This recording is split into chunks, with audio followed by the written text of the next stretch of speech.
2001's Godzilla, Mothra, and King Ghidorah, Giant Monsters All-Out Attack, directed by Shusuke Kaneko. During the production of Godzilla vs. Megaguirus, Toho producer Shogo Tomiyama was already looking for a director for the next Godzilla project. Enter Shusuke Kaneko, the man who directed the critically acclaimed Gamera trilogy in the 1990s. Godzilla may have made more money in the 90s, but it can be argued that the Gamera movies were much better received critically than the Heisei Godzilla movies. Kaneko had previously reached out to Tomiyama in 1992 asking to direct one of those movies, but Tomiyama gave him a polite thanks, but no thanks. This time, the roles were reversed, with Tomiyama reaching out to the now proven Kaneko. Well. How the turntables... During post-production for the Toho movie Crossfire, Tomiyama invited Kaneko out to dinner and offered him the director's job for the next Godzilla film. The director excitedly agreed. Kaneko grew up watching monster movies and was a fan of Ishiro Honda and Eiji Tsuburaya. While studying to be an elementary school teacher, he applied to Nikatsu Studio to be an assistant director. Not thinking that he would get a callback, but to his surprise, he would be one of only 2 accepted out of the 300 applicants, and so his career in film began. Initially starting out working on sexploitation films to pay the bills, these films were also referred to as Roman porno. But Kaneko didn't let those raunchy adult movies stop him from what was really important. When Dai Film finally gave him a chance, he managed to deliver 3 critically acclaimed monster movies with less than half the budget of the Godzilla films of the time. With this new opportunity, Kaneko is now completing the Kaiju trifecta, directing and writing for the Godzilla, Gamera, and Ultra series. He would also go on to direct the 2 live-action adaptations of Death Note in Japan, the good ones. No, not you. A lot of the inside knowledge, stories, photos, and quotes Godzilla fans have come to know about the production of GMK originate from Norman, England. The native New Yorker worked as a set photographer during the entire production of the movie, along with writing updates about the film's creation on Toho's website. In 2021, he would release a book about his experience titled Behind the Kaiju Curtain, a journey onto Japan's biggest film sets. The book covers his time working on multiple movies, but the lion's share of the book is about his time on GMK. One of the coolest things in England's story is reading how he and Kaneko's friendship forms, and how they jokingly referred to each other as war enemies. But perhaps my favorite thing about the book is not only the anecdotal stories involving some big names in Japanese cinema, it's that you get a chance to learn about individuals that otherwise you'd never hear about in the world of Japanese special effects. England would also stay on post-production to review the English subtitle work and offer some suggestions. In 2008, England would go on to direct the documentary Bringing Godzilla Down to Size, the art of Japanese special effects. Perhaps the greatest part of the doc is that they managed to get together all 3 main Godzilla suit actors from the Suitmation era.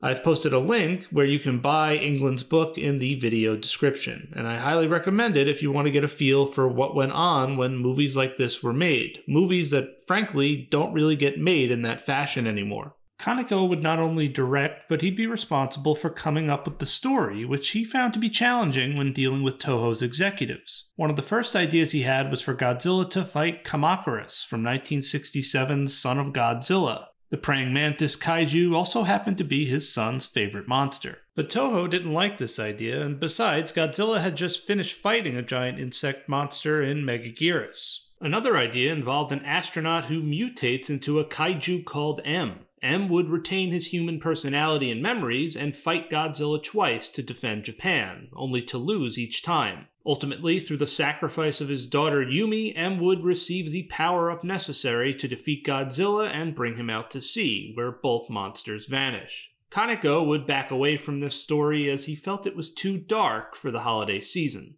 The next idea was called Godzilla, Varan, Baragon, and Anguirus, Giant Monsters All-Out Attack. In this treatment, Godzilla would fight 3 guardian monsters that represented classical elements. The White Wind Monster, Varadaki, aka Varan, the Red Hot Monster, Baragora, aka Baragon, and the Golden Freezing Monster, Anguira, aka Anguirus. This early draft story would end with Godzilla defeating the guardian monsters, but being weakened by them, which allows the military to swoop in and defeat him using the battleship Gotengo. Gotengo was the warship in 1963's Atragon. In England's book, Kaneko tells him that Toho liked the guardian monster idea, but they wanted Varan and Anguirus replaced with Mothra and King Ghidorah. Kaneko would then spend 15 minutes in their office deciding if he could make that work.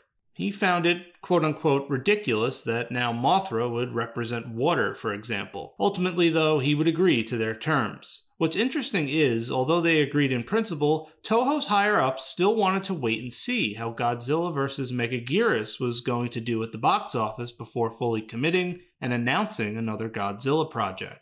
This, as you can imagine, frustrated Kaneko. Eventually, despite Megaguirus selling almost 700,000 fewer tickets than Godzilla 2000 Millennium, Toho would announce that a new Godzilla movie was in the works. That's the general timeline of how GMK came to be, according to England's book, though I did come across an interview done by Brett Hominick at Vantage Point Interviews in 2018 with Kaneko, where the director seems to suggest that the addition of Mothra and King Ghidorah was in response to Megaguirus' disappointing ticket sales. Toho saw the less-known Varan and Anguirus now as too risky. Instead, they wanted two proven, sure-thing popular monsters to headline. They couldn't have two stinkers in a row. Here's the quote from Kaneko in the interview.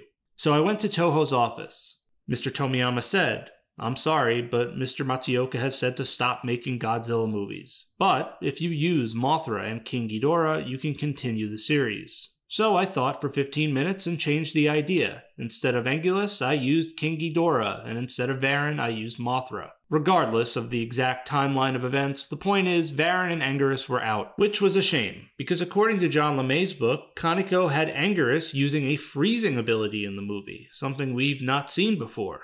Oh well. The movie's title would change to Godzilla, Mothra, and King Ghidorah, Giant Monsters All-Out Attack. Baragon would remain in the movie, but not in the already crowded title. That being said, from this point forward, I'll be referring to the movie as GMK. To help Kaneko with the screenplay, Keiichi Hasegawa and Masahiro Yokotani were brought in. Hasegawa had a lot of experience working on the Ultra series, so it was good to have someone with that background. But Yokotani's background was more so in anime, and he had experience working with Kaneko, writing for 2000's Crossfire, or as it's now called in the West, Pyrokinesis. Yokotani would continue to write on different anime after this movie as well, some of which I'm a fan of, like Rascal Does Not Dream of Bunny Girl Senpai. Hey, don't laugh at me. It's a good show. He would also return to the Godzilla series in 2003 for Godzilla Tokyo SOS. And I think it's about time to dive into the movie itself. Let's go. The movie begins with Admiral Tachibana telling a room of Japanese Self-Defense Force members the story of Godzilla's 1954 attack on Japan.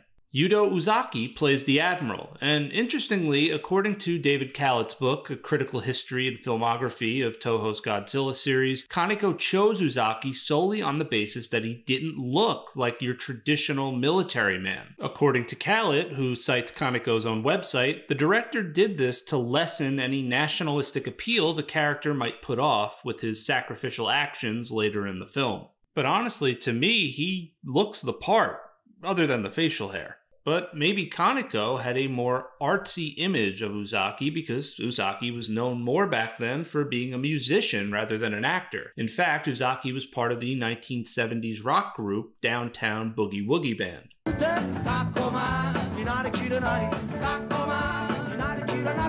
The Admiral explains that a monster named Godzilla attacked Japan in 1954, turning Tokyo into a battlefield.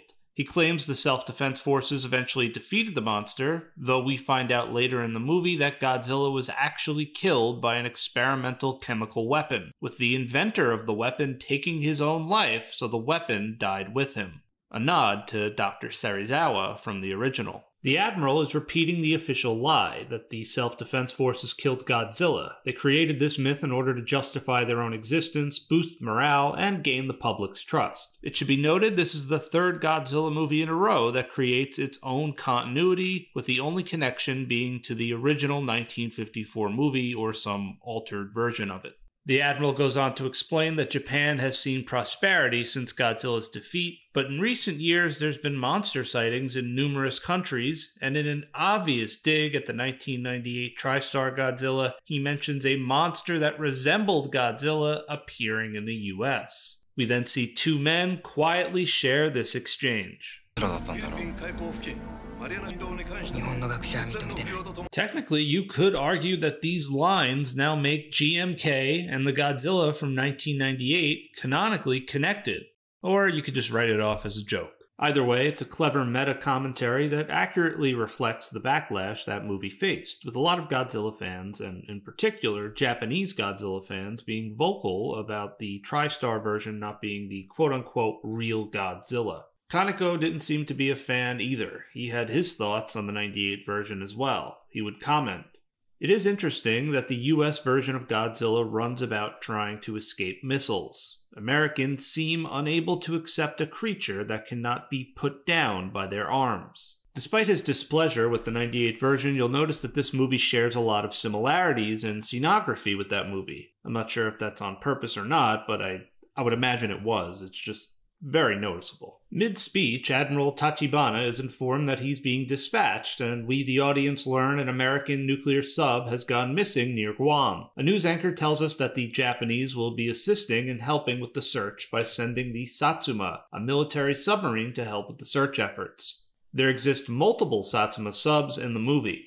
As Norman England clarifies in his book, the Satsuma are not named after the Heisei Godzilla suit actor Kenpachiro Satsuma, but rather the region in Japan. According to the Asahi Sonorama magazine, or MOOK, that shares the same name as the movie, the submarine was depicted with props and CGI. A 60cm 1/10 scale prop and 18cm 1/33 scale prop were built for the film. We see the news report blast over a big screen in Shibuya, Tokyo, as the populace looks on. The Japanese ships are able to find the wreckage of the US sub with what looks to be claw marks on it. Suddenly, a violent wave strikes the ships, causing one of them to be destroyed.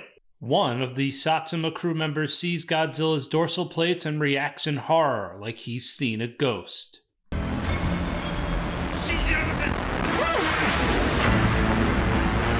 Man, that might be the most effective first 4 minutes of a Godzilla film ever. A lot is established, and that transition to the opening credits, it just gives me goosebumps. One major strength of this first scene and the movie as a whole is the phenomenal and original score by Ko Otani. Otani did the score for Kaneko's Gamera trilogy and Crossfire, but a lot of people recognize his name from when he did the music for the 2005 video game Shadow of the Colossus. When discussing with Norman England his assignment for this movie, he worried that Toho might make him just rework older Godzilla themes from Akira Ifukube, for example. But Otani wanted to do his own thing.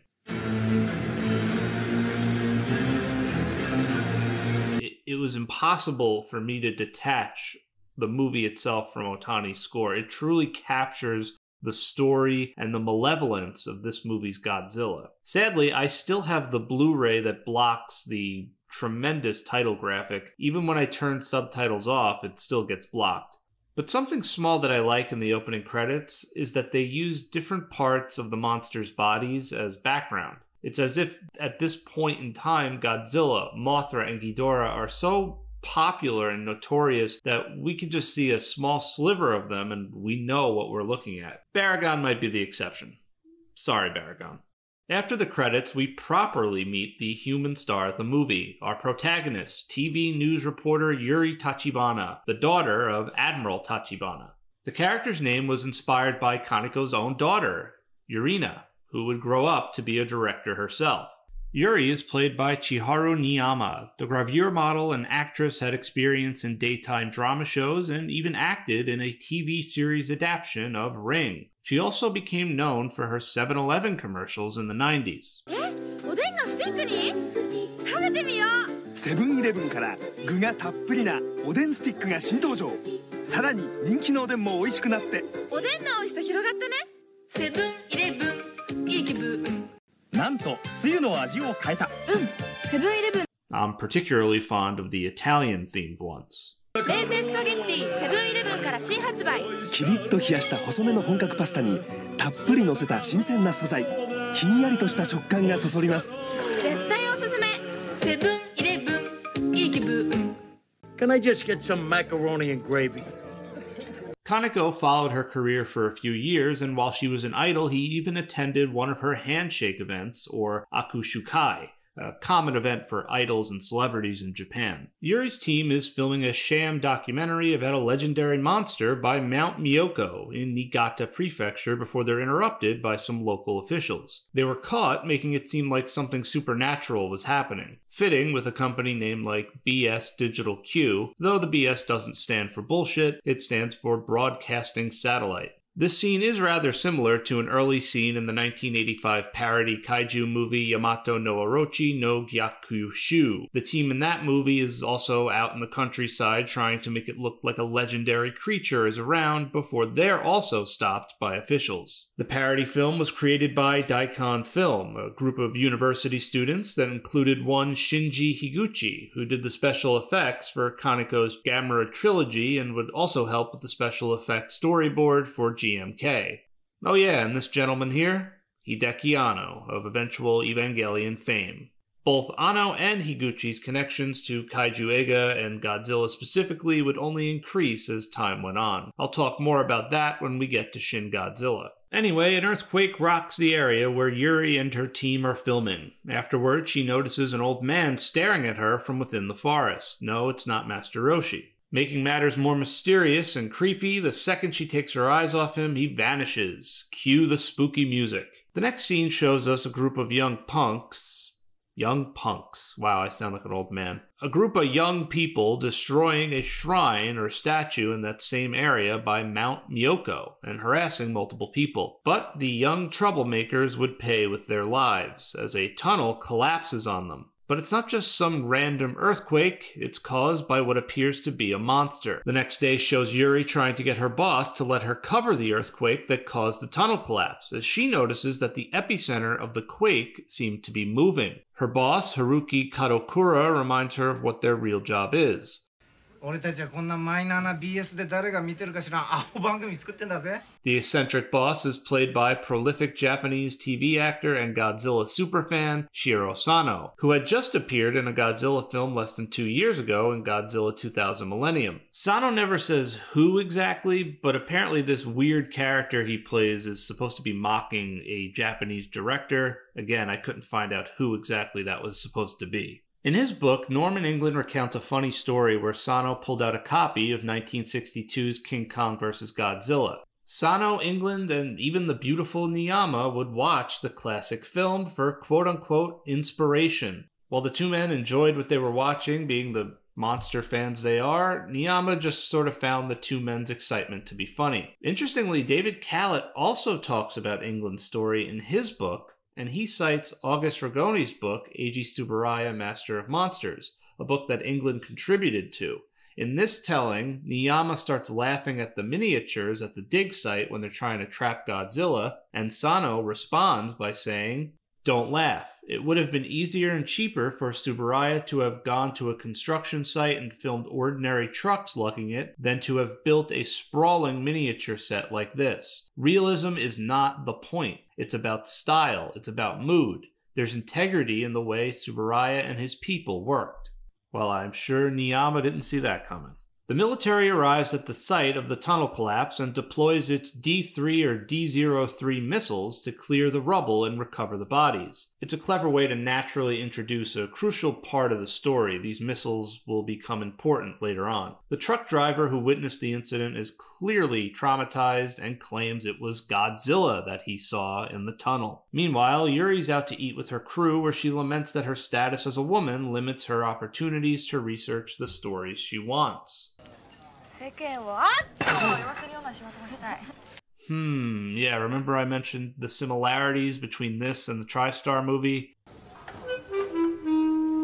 Yuri's friend Takeda, played by Masahiro Kobayashi, arrives at the restaurant and shows Yuri a book that explains the legend involving 3 guardian monsters that defended Japan a long time ago: Baragon, Mothra, and King Ghidorah. They may have been named guardian monsters, but according to the director, their relationship with humans is a little more complicated than that. Kaneko would tell Norman England that in the movie, the guardian monsters are protecting Japan, the land, not Japan the country or government. After Yuri learns about the guardian monsters, we then move to Lake Ikeda, where another group of young people are causing trouble. Just like before, a shrine or statue is destroyed in the process as they attempt to drown a dog.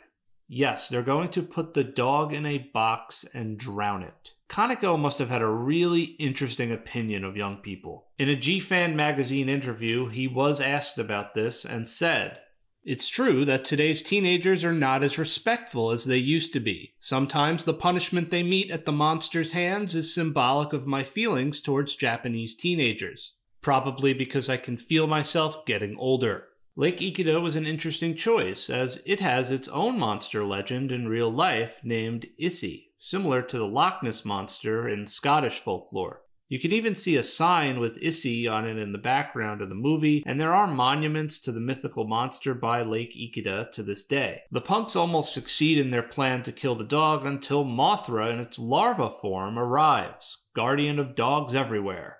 Mothra takes down the hooligans, reminiscent of Jaws or Jason Voorhees. Mothra killing people technically isn't new, but seeing it go after individuals in this way stands out, and maybe it's here you start to realize this movie is almost more in the horror genre in some aspects, or at least borrows elements from it. The larval stage of Mothra was portrayed using a refurbished Mothra Leo prop from Rebirth of Mothra. Takeda brings drunk Yuri home to her father, and I actually found this scene to be pretty funny. Niyama does a good job showing off her comedy chops here. In an interview with England, Kaneko would say he had trouble directing Kobayashi at times and found him frustrating. The next morning, we find out that the youths... To what? Yes, the youths were killed and were wrapped in a cocoon. Sounds horrific. But the good news is that the dog survived, and that's really all I cared about. We're then treated to what's essentially a staple of all Godzilla movies, the military brass meeting. In a comical and meta moment, the question of why Godzilla only attacks Japan is brought up, something fans have pointed out over the years. Shinya Owada, playing Lieutenant General Katsumasa Mikumo, remarks that this time Godzilla is not going to stand a chance due to Japan's weapons being more advanced now. If Uzaki was supposed to not look like your standard military man, then I feel like Owada has the opposite going for him. Very convincing. The scene itself isn't so interesting, but the people in it are. Playing Colonel Kumi Amori is Kaho Minami. She has an impressive career in film, and probably most notably in recent times, she played a role in the 2022 show Pachinko. As far as the Godzilla franchise is concerned, in 2005 she would marry actor Ken Watanabe, who plays Dr. Ishiro Serizawa in Legendary's Godzilla cinematic universe. They would divorce in 2018 due to Watanabe admitting to an affair.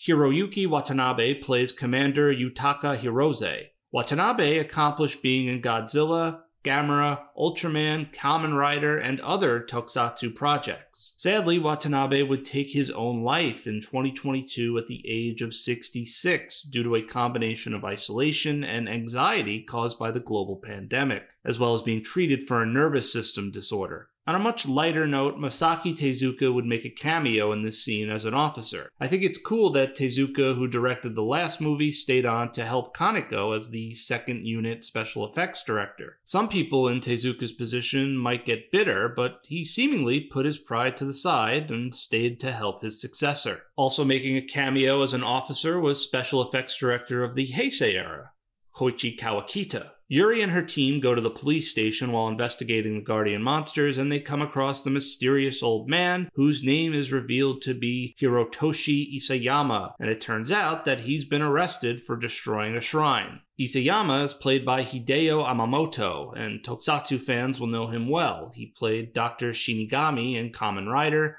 and Doctor Who in 1967's King Kong Escapes. Godzilla fans should know him as well, though the references are a little obscure. In 1969's All Monsters Attack, he played the toy maker, Ichiro's friend and neighbor, Shinpei Minami. And if we go a little further back to 1964's Ghidorah the Three-Headed Monster, he plays one of Princess Salno's butlers, who for some reason is dressed like he's in one of Shakespeare's plays. In his book, England talks about how him and a few others managed to find an old movie still of Amamoto wearing the outfit. England joked about hanging it on Yamamoto's dressing room door, though Kaneko remarked that the veteran actor would probably walk off the set if he did that. Yamamoto was a prolific and highly respected actor in Japan, though definitely eccentric. Despite his fame and success, at the time of this movie's making, the actor lived in an upper room of a Jonathan's Family restaurant in Tokyo. According to David Kalat, Kaneko created this role specifically for Yamamoto. The director would joke, "He is just like a monster. Godzilla, Baragon, King Ghidorah, Mothra, and Yamamoto." While secretly recording him, Yuri is warned by Isayama that Godzilla will soon return, and they need to awaken the 1,000-year-old dragon. 1,000 dragon! No, not that one. King Ghidorah needs to be awakened and team up with the other guardian monsters to stop Godzilla before it's too late.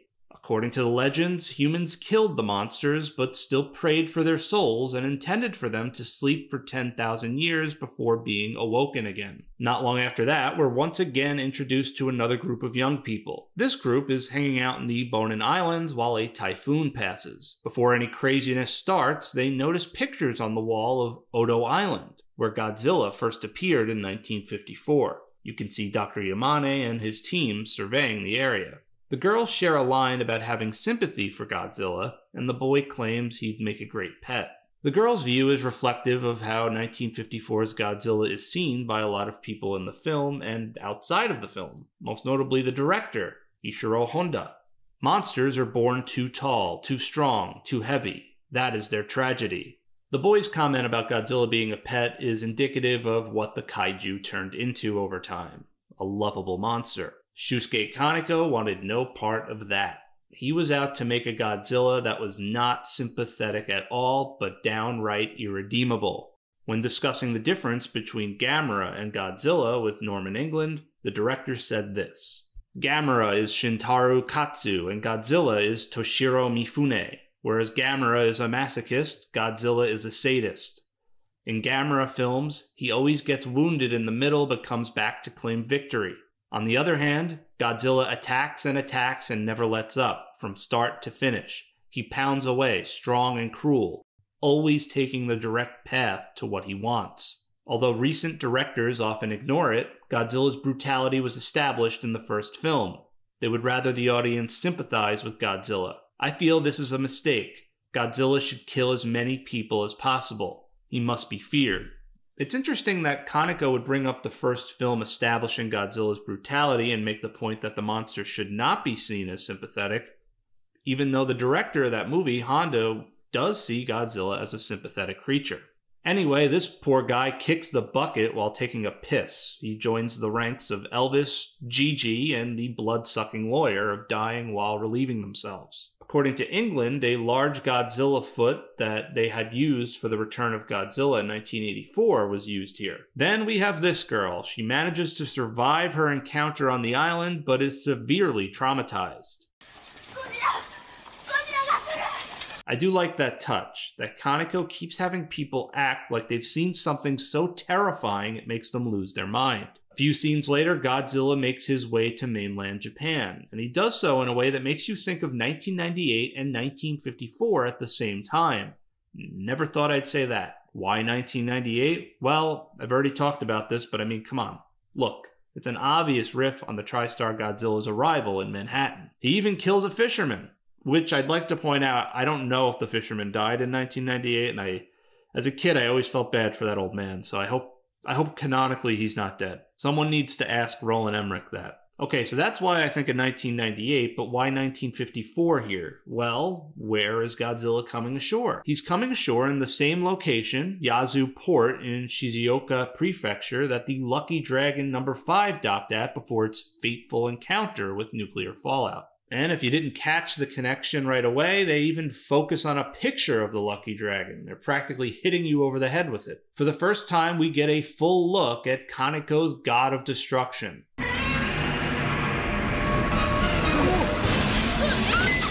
Damn, a window-shattering roar. Much better execution than Godzilla 2000, I'd say. GMK's Godzilla is a unique Godzilla due to its origin being somewhat supernatural or spiritual. Though it is a flesh and bone monster that was enhanced through nuclear weapons and energy, just like practically every other Godzilla, it also contains the vengeful spirits of all those killed by the Imperial Japanese during World War II. With that origin, this Godzilla and Kaneko answer the question from earlier. Why does Godzilla attack Japan specifically? As Yamamoto's character explains, Godzilla attacks Japan because the people want to forget or ignore what happened, what was done. This amalgamated monstrosity of all those who suffered will not let them forget. Kaneko gave this description of his Godzilla. I see him as a ghost, one influenced by the spirits of the victims of World War II. When I say victims, I mean those who suffered, Japanese, Chinese, British, and American. Godzilla is the manifestation of their pain and anguish. He's the embodiment of their wrath. In a way, Godzilla can be viewed as a spiritual monster that conventional weapons cannot kill. With the J-horror or Japanese horror genre having success in the 1990s, it wasn't a bad idea for a Godzilla movie to lean into these elements. There were hints of mythology and the supernatural in Honda's film as well, particularly the Odo Island scenes that explain Godzilla as a creature the natives would keep at bay by tying girls to rafts as a sacrifice. But ultimately, Honda leaned more into science fiction and the scientific hubris of man, and Godzilla as a tragic monster created by nuclear weapons. This is what Kaneko's opinion on that was. In kaiju movies, some have science fiction tastes, but the genre itself is not science fiction. It is its own genre. Within the genre, there are science fiction leanings, there are fantasy leanings, but the kaiju genre is a genre in and of itself. So the first Gamera was science fiction, Gamera 2 was a war movie, Gamera 3 was a little supernatural. GMK had a supernatural taste with a war movie combination. Kaneko felt that science fiction didn't work as well in explaining something like Godzilla or giant monsters anymore, because our understanding of the natural world through science had improved a lot since 1954. So in Kaneko's opinion, Godzilla works better as fantasy at this point. It should be noted that there were some who interpreted the 1954 Godzilla in a similar ghastly manner as Kaneko does with his Godzilla. In Yoshikuni Igarashi's book, Bodies of Memory, he writes about the 1954 Godzilla being composed of the war dead, hence why Godzilla doesn't destroy the Imperial Palace during his rampage. A question about GMK that I feel has never been definitively answered is this Godzilla the same as the 1954 Godzilla, or are they two different entities? Like I said, the movie never directly answers this question. I always preferred the explanation that it was the vengeful spirits that raised the original Godzilla's corpse from the dead to form this current monster. He's a ghost? As I understood, a zombie of sorts. However, the 2012 book Toho Special Effects Movie Complete Works calls the 1954 Godzilla the quote-unquote first-generation Godzilla, and this monster the quote-unquote second Godzilla, seemingly making my theory impossible. Though, Isayama talking about Godzilla returning and referring to him essentially as one entity, plus Kaneko referring to him as a ghost, does make me wonder. Regardless, the audience is supposed to fear this Godzilla and wish for its defeat. I found this effective. In almost every Godzilla movie, I'm squarely on Godzilla's side, but in this movie, I'm rooting for humanity. It's our traumatized girl from before, recovering in the hospital. Oh, and look, it's Godzilla paying her a visit. How nice of him. Now, this is a small thing, but I like the decision to have her hear and feel the footsteps first, because that's exactly what happened on the island. So the trauma kicks in right away. She knows what's coming.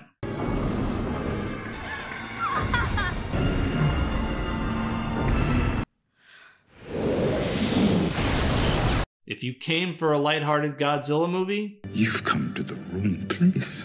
David Kalat once wrote about how even if you managed to survive a nuclear blast or an initial encounter with Godzilla, your life was still in jeopardy. This is in the same vein as a Japanese ghost story. Once you're marked or touched by an entity, it doesn't matter how far you run or how much time passes, you can't escape.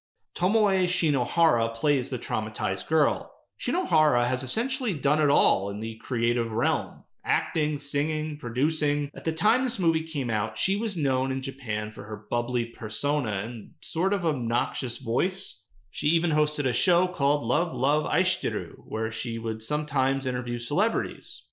シナトモイのインターナショナルプリプリプリティさて今日はですね前にも一度お会いしたロビン・ウィリアムさんに来ていただいてたんですけどあらまた前回のようにいないじゃないですか出たーイエーイ Give me five, girl! In my original upload, before Toho took it down, I suggested that her death in the movie might have been intended as a dark, cheeky humor moment, as her over-the-top persona in real life might have led some to find her annoying. However, Norman England pointed out that this isn't something Kaneko would have done to one of his actors. For multiple movies in a row, Shinichi Wakaza and his team created the monster suits, but Kaneko decided to shake things up. Per his conversation with England, he would say, "I've asked Fuyuki Shinada, a different suit maker. Wakaza's work always has a touch of cuteness, which I don't want in Godzilla. I requested he make Baragon, but he didn't take well to that. It's Godzilla or nothing," he said. "I'm afraid it may hurt our working relationship." So yes, Fuyuki Shinada would be the man in charge. Shinada would design this new Godzilla based on two models, the 1954 one and his favorite Godzilla design, the one from 1964's Mothra vs. Godzilla. According to England, they had pictures of old suits and production photos hanging up, including a picture of Teizo Toshimitsu. Shinada would say of him, "All suit makers in Japan owe him a debt of gratitude." The pupilless eyes are by far this incarnation's most notable trait, giving it a undead or ghoulish look. They do have gray, dark veins around them, but originally they wanted these eyes to be all white, but that didn't fly according to Kaneko. Ultimately, we decided against all white because in Japan this indicates blindness and the producers don't want backlash from visually impaired groups. The skin goes back to a charcoal color and the dorsal plates and claws are bone white. They had intended to make Godzilla have a horizontal posture, but that changed along the way as the suit was built, and instead he was given a hunched posture. This Godzilla, no doubt, looks tenacious and downright evil, but there are times when I can't help but smirk. Like this part, he just knocks over this crane, and he just looks like such a big jerk. The team would build 4 Godzilla suits in total, one of which was an animatronic for some close-up shots. When the monster would fire its atomic breath, the dorsal plates could be controlled to move as well as the mouth. They also had a suit built where the face was a lot more expressive, and there are multiple times in the movie where you think you're looking at a living, breathing creature because of that. The suits were some of the tallest ever built for a Godzilla movie. I mean, look at that. That's massive. This would of course be a challenge for whoever wore them. Speaking of, in another shakeup, there would be a new Godzilla suit actor brought in. Instead of Tsutomu Kitagawa, like the last 2 movies, they would bring in the taller Mizuho Yoshida. I believe Kitagawa was about 5'2", with Yoshida standing at 5'10". This was needed because the suit was just so massive. Also, Yoshida had experience in heavy suits. Norman England would ask Yoshida about getting to work in the movie, and the suit actor said he wasn't excited about it until he found out it was Godzilla he'd be playing. And from England's book, you have snippets of him on set talking trash to other suit actors. Playfully, of course. For example, he held up Ghidorah's heads at one point and said, "I'm gonna kick your ass." And another time, he would tell England to stay and watch him blast the hell out of Baragon.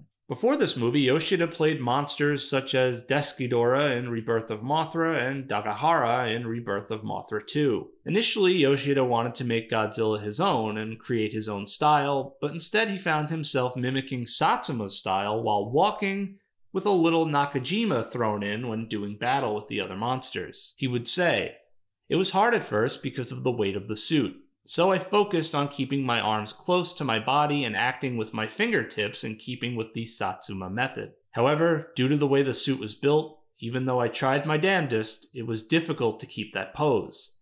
I suppose if Satsuma sees my performance, he'll say, 'That's not my Godzilla.'" Yoshida would also get to star in a Wanda coffee commercial to promote the movie.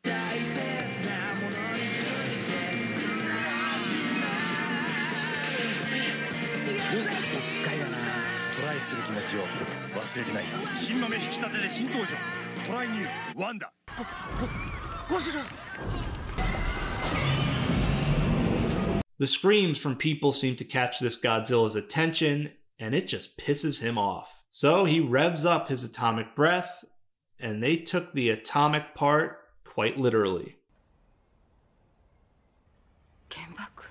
This is the first time Godzilla's attack produced a mushroom cloud. It's of course powerful imagery, and it's the image a lot of people think of when you mention atomic weapons. It also carries more weight from the perspective of the Japanese populace. By doing this, Kaneko makes Godzilla not just an allegory in this movie, he could produce the thing itself. The monster makes his way towards Hakone, a famous spa town in Japan with a ton of hot springs. Around the same time Godzilla came ashore Japan, one of the guardian monsters, Baragon, surfaces, and in the process frees Isayama from his cell.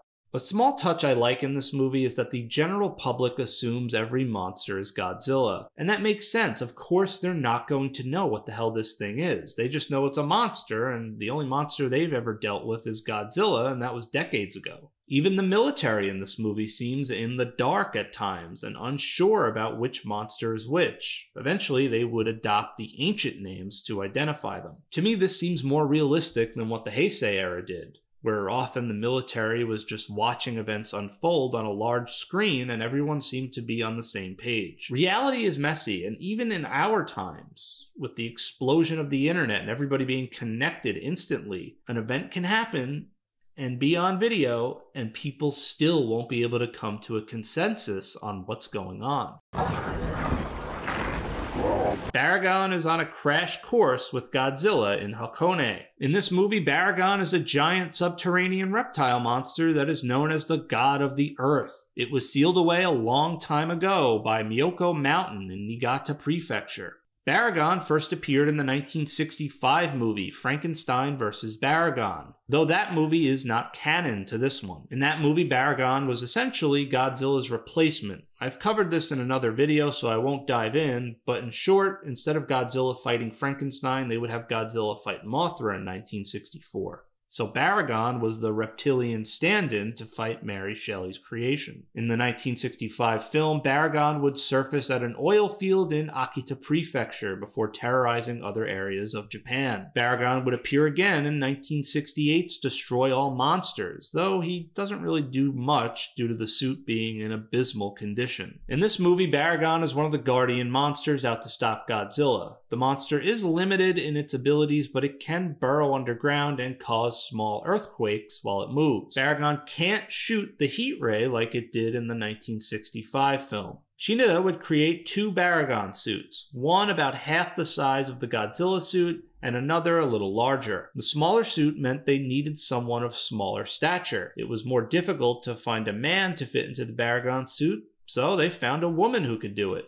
Rie Ota would play Baragon. Technically, we've seen Ota already, in the scene when Godzilla comes ashore at Yaesu Harbor. There's Ota, and there's King Ghidorah suit actor Akira Ohashi. Kaneko believed it was important to show the suit actor's face somewhere in the film.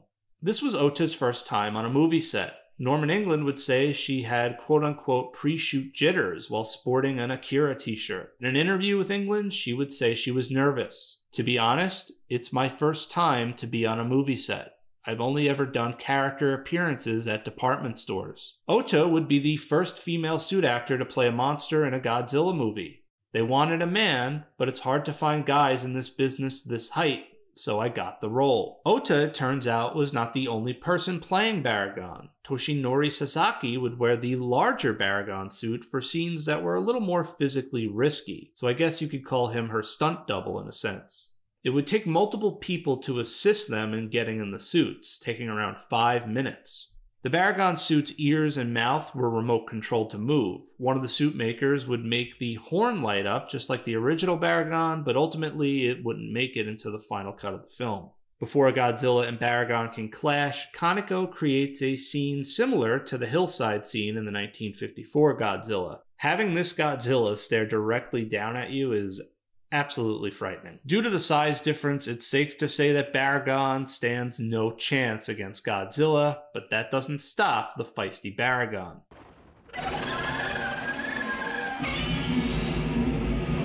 I'd say most people today know of Rie Ota from that famous clip of her in the Baragon suit roaring.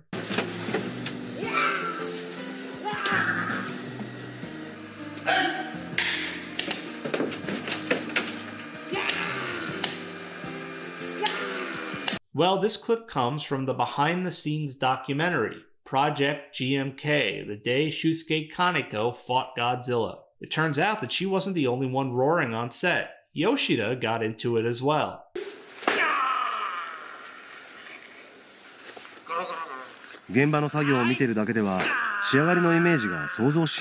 Imagine if Kaneko decided to really throw a curveball and just kept the suit actor roars in the movie.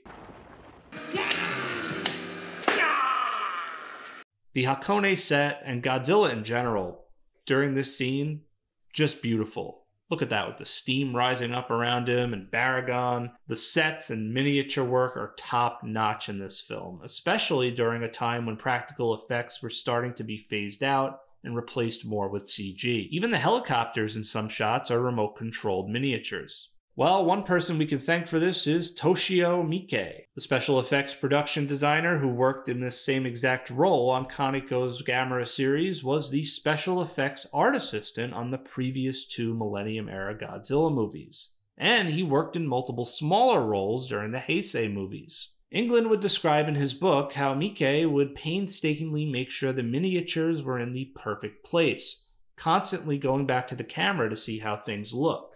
He would say, "We're never 100% sure how it's going to look until we check through the lens. The fine-tuning comes after the basic parts are laid before the camera. It takes a lot of back and forthing to get it to look right." Baragon fights smart, using its only real weapon, burrowing underground to knock Godzilla on his backside. And wouldn't you know it, just like that, Baragon is at eye level with Godzilla, showing the world he isn't a pushover despite the size difference. The brave monster gives Godzilla all he's got, but it just isn't anywhere near enough.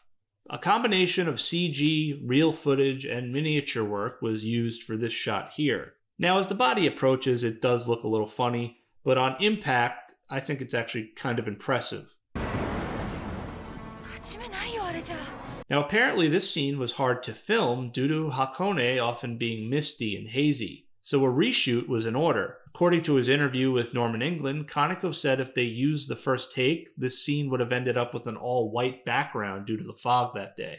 Baragon gets stomped, literally and figuratively in this fight, but he doesn't give up. He climbs the mountainside one more time, and with the power of friendship, he launches into Godzilla and, oh, there goes Baragon. May you rest in peace.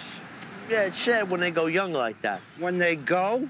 Baragon's final attempt to get back up the hillside is also foiled, and he is barbecued to death. Yuri gets a little too close to the action and gets a head injury for her troubles. It's at this point in the movie where Shinya Owada's character starts to crack me up. He has some really just cheesy one-liners. He calls in jet fighters to take down Godzilla and lets out this gem. Yuri begins tracking Godzilla on a bicycle, and for the rest of the movie, we follow Yuri and all the other characters as the Guardian monsters and Godzilla begin to clash. F-7J jets drop laser-guided bombs on top of Godzilla. Instead of relying on CG for the explosions, they would strap small explosives to the Godzilla suit and detonate them, giving the scene an authentic look. There's a quick cameo from Godzilla 2000's Takehiro Murata as one of the pilots, and he says he was happy to be killed by the monster. Despite what the Lieutenant General said earlier, the advanced tech they now have doesn't seem to make a difference. Godzilla is unfazed by the bombs and then proceeds to take out the jets with its heat ray. Again, there's a great mixture of practical and CG effects here that show the jet plane parts falling from the sky.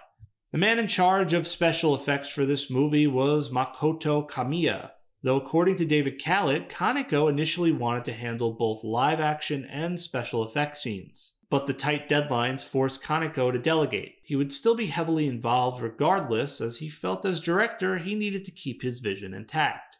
Kamiya was another person who Kaneko had worked with during the Gamera years, but he also worked on special effects for the Heisei Godzilla as well under Koichi Kawakita. In England's book, he found out that this movie did suffer from scheduling issues, and Kaneko would have to tell the team that about a dozen special effects shots needed to be cut from the schedule. In an interview conducted by England and Ed Gazuchewski, Kaneko commented on the scheduling. Between making Gamera at Dai and Godzilla at Toho, the biggest difference is the amount of time we have to prepare. At Toho, we can only afford a short time for getting ready and for post-production. Toho has their own theaters, so they want to release movies around New Year's every year. Also, the Tokyo International Film Festival takes place early in November, and they want a film ready to exhibit there. So as a result, filming time gets to be really short. That deadline is immovable. Toho has bigger budgets. They have more money. But Dai can afford more time instead. And to Kaneko, time was more important.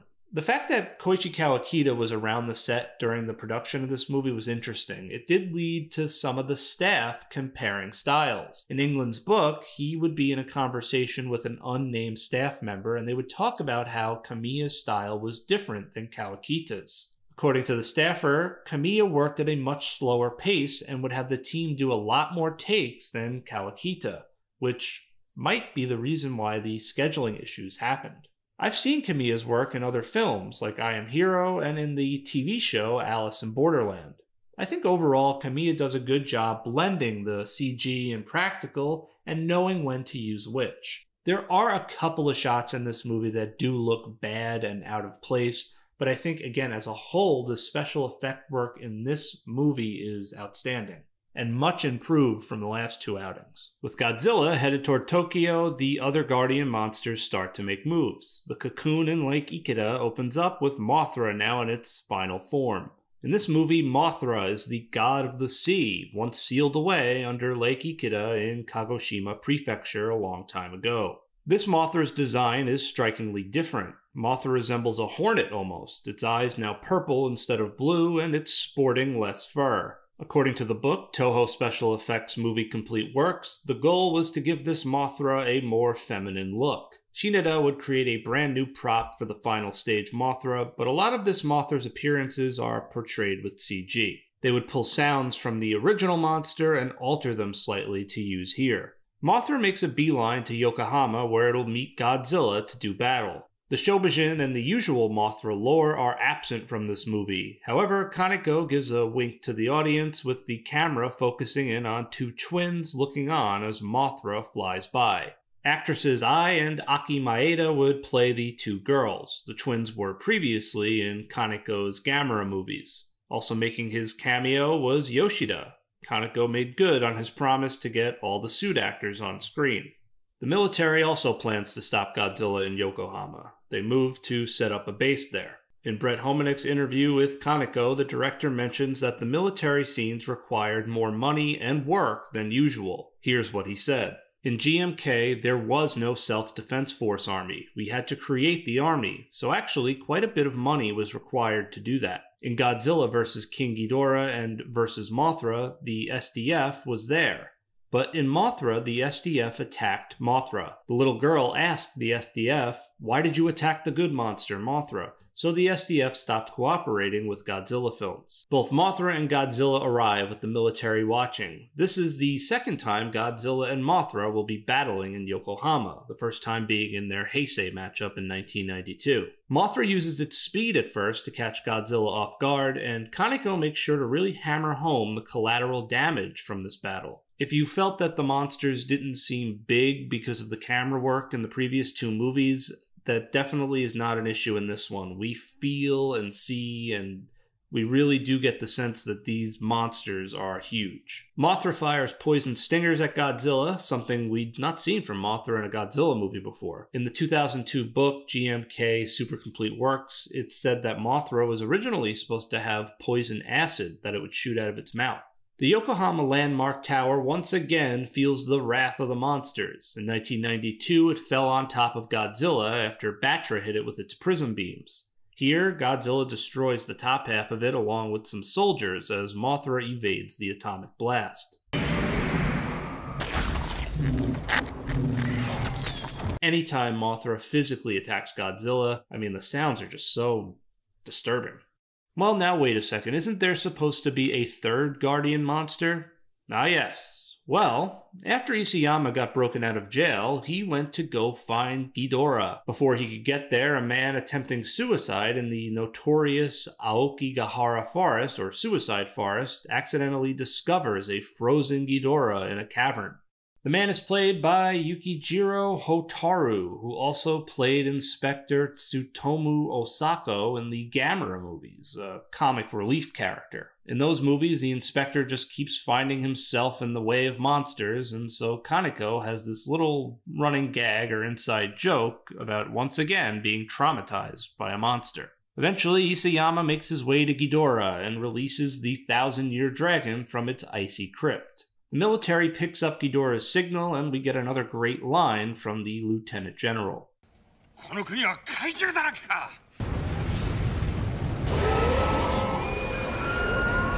Yes, Ghidorah has arrived, and now the final 2 Guardian monsters are here to stop Godzilla.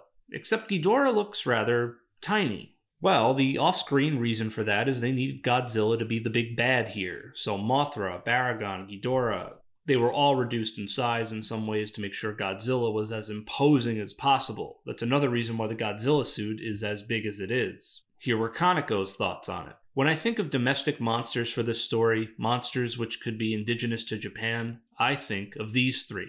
Anguirus, Baragon, Varan. I thought enemies with a similar appearance would work well within this story concept, so that is why I picked them. I didn't want to show the other monsters to have any special powers, to instead emphasize Godzilla's powers. So I went for monsters more on the quiet side. I wanted Godzilla to be the king of the monsters. Then, Toho's chairman, Mr. Matsuoka, who is a more powerful guy than the president of Toho, ordered me to use Mothra and King Ghidorah. He is the top guy in all of Toho. If I used Varan, Baragon, Anguirus, which are simpler creatures, I think that the monsters would have seemed weaker next to Godzilla. That would have been more obvious. The on-screen reason for Ghidorah looking sort of puny here is because they woke him up thousands of years too early. In this movie, King Ghidorah is the guardian monster known as the God of the Sky. He was once a 8-headed dragon that also went by the name Yamata no Orochi, based off the entity of the same name in Japanese mythology. After he was defeated in ancient times, they buried him under Aokigahara, while Ghidorah's head slowly regenerated. When awakened in this movie, he now just has 3 heads. This is the first time Ghidorah is portrayed as a good guy, or at least not the big bad of the movie. Shinada was disappointed that his favorite monster, Varan, got removed from the movie, so when modeling Ghidorah's heads, he would add these spines to the heads that resemble Varan's.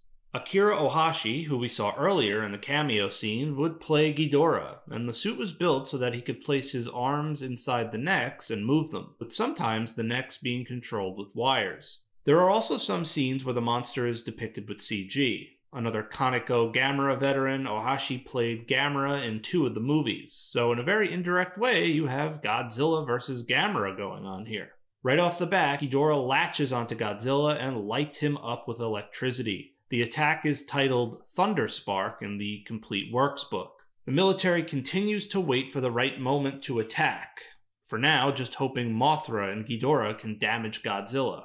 Look at this shot right here. This is Tokusatsu miniature puppetry monster action, whatever you want to call it, at its finest. In my original video on this movie, I mentioned how some of the miniature buildings from the Yokohama set were used for Kill Bill Volume 1.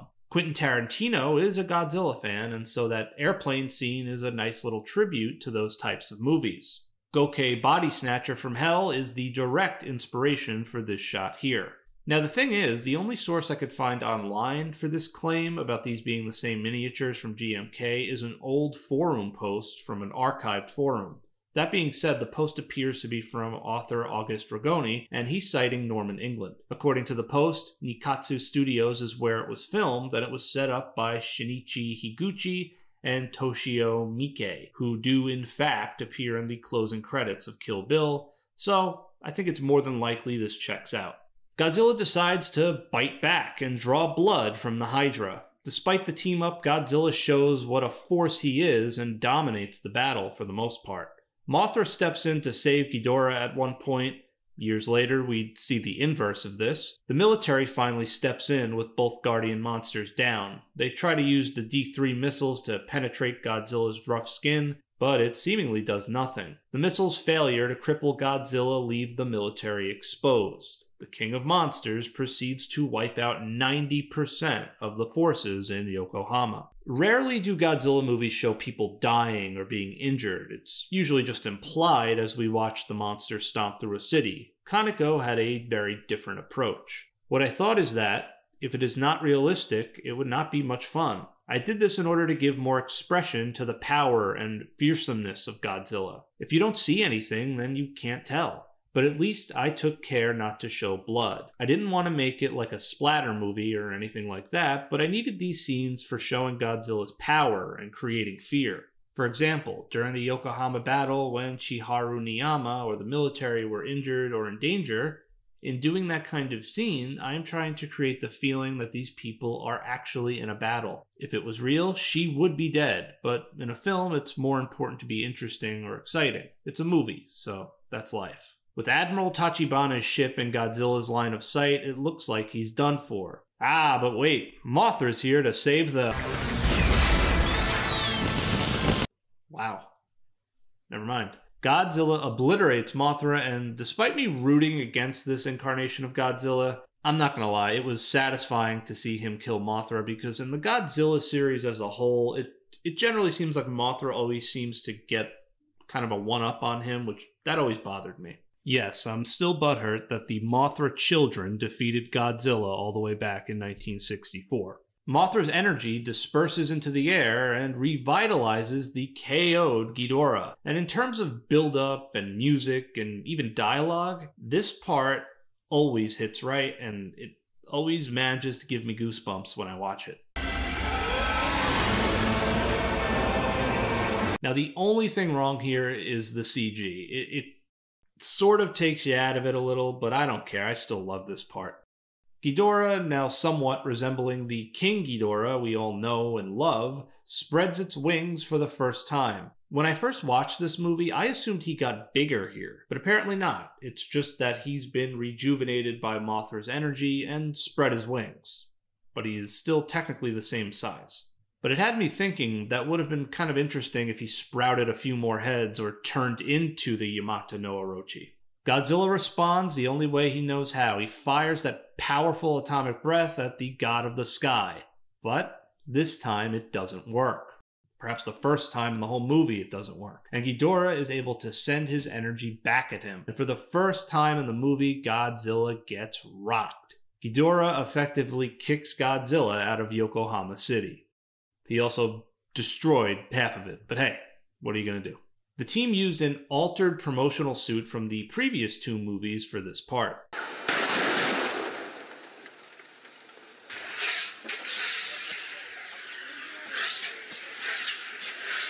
While Godzilla recovers in the bay, we see that he has finally taken some damage. Earlier in the movie, Admiral Tachibana retells what he saw in 1954 when Godzilla attacked, calling Godzilla a devil enraged with hate. Some neat things about the flashback is you see some old movie posters hanging up. This one here is Farewell Rabal, or Saraba Rabaru, made in 1954, directed by Ishiro Honda, produced by Tomiyuki Tanaka, and with special effects done by Eiji Tsuburaya.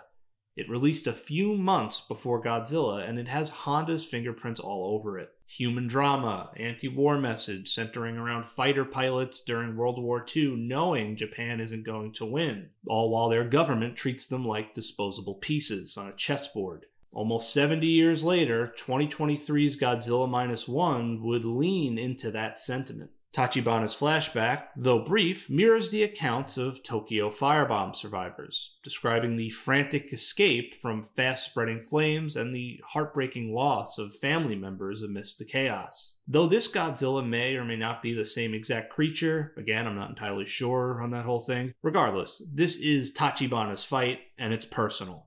Kaneko would say that it took a lot of effort working with Uzaki, who wasn't considered a professional actor at that point. Despite him forgetting lines and whatnot, he still appreciated working with him due to the musician being a nice and hardworking man. With King Ghidorah and Godzilla's fight taking to the water, the Admiral decides it's time to take matters into his own hands and boards one of the Satsuma subs. There's an emotional scene between him and Yuri before he attempts to go after Godzilla. According to Norman England, the film's composer, Ko Otani, would cry multiple times while working on the music that plays during this part.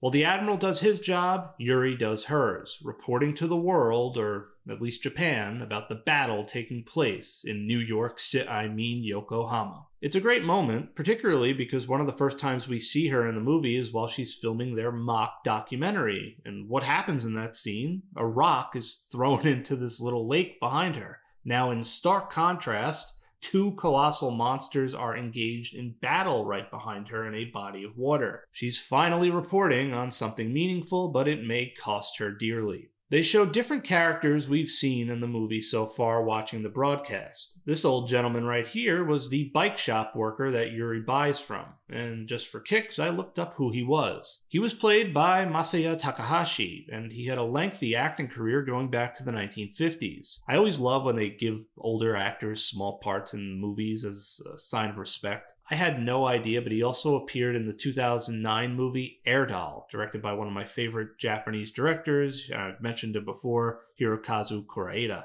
and it's a movie I recommend. A stray atomic blast destroys the Yokohama Bay Bridge, which is where Yuri is broadcasting from. Though knowing what a jerk this Godzilla is, maybe he did it on purpose. She, of course, survives, because plot armor. But the real interesting part is the underwater battle between Godzilla and King Ghidorah.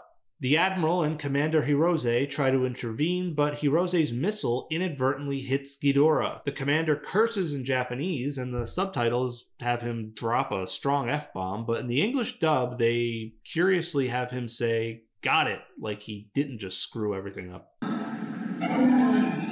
Got it!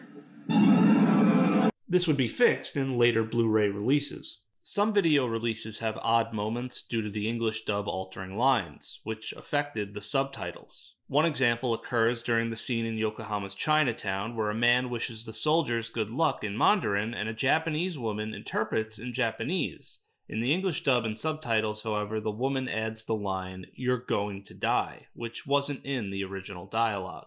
The battle continues with a lot of back and forth. Ghidorah gets another slight boost because Yuri drops a stone linked to Isayama she picked up earlier, and it touches the monster. But because of that, we get to see Ghidorah's gravity beams, and the presentation is tremendous. The sound of the bolts hitting the water, you really feel their power. However, once you start seeing Godzilla's dorsal fins light up, yeah, you know he's about to do something to Ghidorah, and it ain't good. Godzilla turns the tables on King Ghidorah one last time, absorbing and firing back his own energy combined with Godzilla's atomic energy, completely destroying the 1,000-year dragon.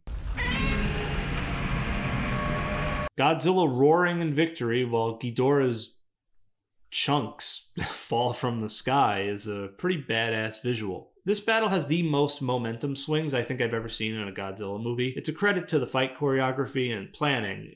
It keeps things interesting rather than just the usual one monster gets its ass kicked and then comes back at the end and wins. It has a very good ebb and flow. In one of the stranger moments, the souls or energy of all three now deceased guardian monsters appear and basically tell Godzilla, "We're taking you with us." Godzilla begins to sink into the water against its will. The Admiral takes this opportunity to do one of the ballsiest things we've seen a human character do since Goro Gondo in Godzilla vs. Biollante. He goes into the belly of the beast. In an interesting moment, the Admiral sees Yuri appear inside the Satsuma, telling him not to give up. Remember, this Godzilla is possessed by the spirits of those who died. And at this very moment, Yuri is perhaps on that borderland between life and death. So maybe that's what allows her soul to appear to the Admiral who is inside Godzilla's body. The inside of Godzilla's body is sometimes described as a nuclear reactor, but in this movie, his body is almost like an underworld of sorts. As night becomes morning, Godzilla rises out of the bay. There is nothing in his way now. He spots Yuri and Takeda below and readies his atomic breath. Just in the nick of time, the D3 missiles from inside the creature blow a hole in the monster's body. The Admiral succeeded, but Godzilla just gets angrier and keeps trying to fire his signature weapon.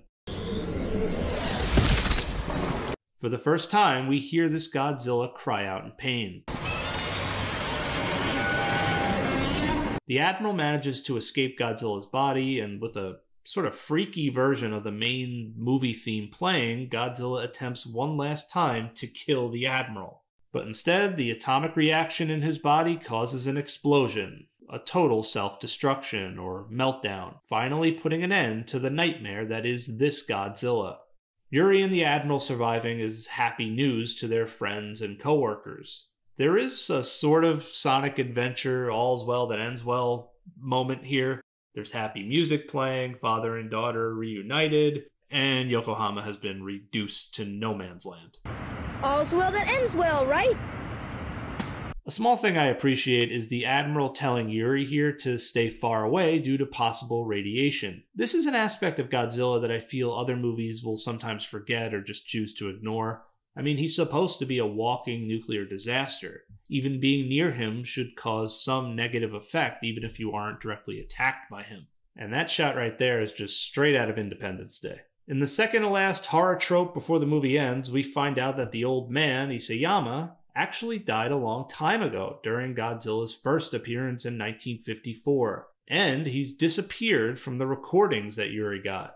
So I guess it was his ghost or spirit guiding humanity, or Yuri, in this fight to stop Godzilla the whole time. In a nice throwback to the original Godzilla, the movie ends with the characters saluting out to sea for those who died fighting this monster, including the Guardian monsters. Before the movie ends, we get one last horror element. We see the bottom of the bay where Godzilla's heart is still beating, implying this Godzilla may be back one day. Though I don't think we ever saw this Godzilla showcase any regenerative abilities, but you never know. The heart is rendered with CG, but it is based off a sculpture made by the team. The Akira Ifukube Godzilla theme hits, and the credits roll. I almost would have preferred Otani's music to play at the end. I think he earned that right. With his score, he made this movie his own. I know I tongue-in-cheek referred to it as a horror trope, but I think this part could be seen as more than that. The beating heart can be looked at as a message about the Godzilla character as a whole. No matter what you do to him, he will always come back. So maybe the Ifukube music is more fitting when framed that way. This style of ending, showing the monster or villain still being alive before the movie ends, was and is still pretty common with horror movies. Hey, listen! In terms of giant monster movies, GMK did something similar to what the 1961 movie Reptilicus did. That movie ends with part of the monster appearing at the bottom of the ocean with the potential to regenerate. And as we'd see years later, 2023's Godzilla -1 follows a similar approach. And not just with the ending. In fact, the director of -1, Takashi Yamazaki, would say that GMK was one of his favorite Godzilla movies, so I would say it's pretty likely he was heavily influenced by it. In the lead up to GMK's release, Kaneko would be informed that Toho would package the movie as a double feature with Hamtaro, Ham Big Land Adventure. According to England, Kaneko was mortified and said to him, "I have been raped by a hamster." The thought process was they could get a new generation of kids into Godzilla with the Hamtaro draw. A PC game called Godzilla Giant Monsters All-Out Typing Attack was released before the movie, where you had to type out Japanese words and phrases in order to blast obstacles. Finally, Godzilla, Mothra, and King Ghidorah Giant Monsters All-Out Attack was released in Japanese theaters on December 15th, 2001. The Godzilla hamster combo would go on to sell almost 2.5 million tickets. This would end up being the high mark for the Millennium Era in terms of ticket sales. That being said, Kaneko still felt bad that the original monsters he wanted were removed. He would say, "Yes, it was the right decision economically, for selling tickets. That is an important thing for me. As a director, that is my job to think about. But still, in the bottom of my heart, in a very small corner, I still have the feeling that Varan, Baragon, and Angulus could have been better." In the US, it would once again be the folks at G-Fest who got to see the film first in July of 2003, with the US television premiere taking place on August 31st, 2003. It would be the Sci-Fi channel where the movie would premiere nationally in the US, airing an English-dubbed version with a ton of scenes cut out for an 88-minute runtime. Some of the edited-out parts include the man peeing before Godzilla steps on him, the suicide forest scene, and the memorable hospital scene was cut as well. To be honest, they sort of butchered this thing. Though I am also partial to the next movie we're going to talk about, GMK is often considered the best of the Millennium Era. Kaneko took a lot of chances here, but they all paid off. I think he pays respect to the Godzilla tradition while at the same time telling us his own story and crafting perhaps the most intimidating Godzilla of all time. But more than that, there's meaningful human interactions, and the characters feel real. The role of human characters in Godzilla films has long been a point of contention among fans and critics. Personally, and you guys probably know this by now, I appreciate when the characters are given the opportunity to exhibit genuine human traits, which of course hinges on strong, thoughtful writing. I think we get that here with Yuri and the Admiral. Their narratives blend seamlessly with the monster action, something Godzilla films aren't typically known for executing well. At least, I don't think they are. While many fans may not care or prioritize this aspect of the movie, and that's entirely their right, I personally find it important. It's always gratifying to see when it's done effectively, so hats off to Kaneko. According to Kalat, there was no sequel in the works for GMK, and apparently the relationship between Kaneko and Tomiyama was strained by the end of the process. Now, I don't think Hamtaro is the reason for this, but how funny would it be if it was? Per Kalat, the reason is more likely tied to them butting heads over cost and scheduling. Though I should point out, Kaneko himself would say one movie was the original plan all along. Now, being known for both Gamera and Godzilla, the director was eventually asked which monster he preferred. He would say, "I have sort of a dreamlike feeling, a special enthusiasm or admiration for a huge object, a giant monster. This is the first thing. It has a lot to do with what makes it special. As for Godzilla himself, he is ugly yet beautiful. Godzilla is unthinking and acts without regard for anything else. He just goes his own way and does as he pleases. His violence is ruthless. He has incredible power. He is overwhelming. Other giant things like Gamera and Majin are not like that. They have some kind of motivation to go with their power. Not Godzilla. That is the biggest thing that makes Godzilla so special for me. Godzilla has been imprinted in my blood since childhood, not Gamera." In one of the forwards to Norman England's book, Kaneko wrote, "In 2000, the Godzilla series wasn't doing well, and Toho was considering terminating the franchise. If GMK had not done well at the box office, we wouldn't have the Godzilla boom we have now. I hope my quote-unquote war enemies will be kind enough to allow me this modicum of bragging rights." Whether you agree with him or not, I do think GMK stands as one of the best Godzilla movies, and I consider it one of the few Godzilla movies that I can show non-Godzilla fans and be confident they'll enjoy it. GMK's financial success meant Tomiyama and Toho had another Godzilla project to plan. The next Godzilla movie we cover is another memorable entry in its own right. It's also the only other Millennium Era movie that I think could be seen as even better than GMK. Again, that's just my opinion. Next time, we'll begin what is known as the Kiryu saga of the Millennium Era. It's 2002's Godzilla against Mechagodzilla.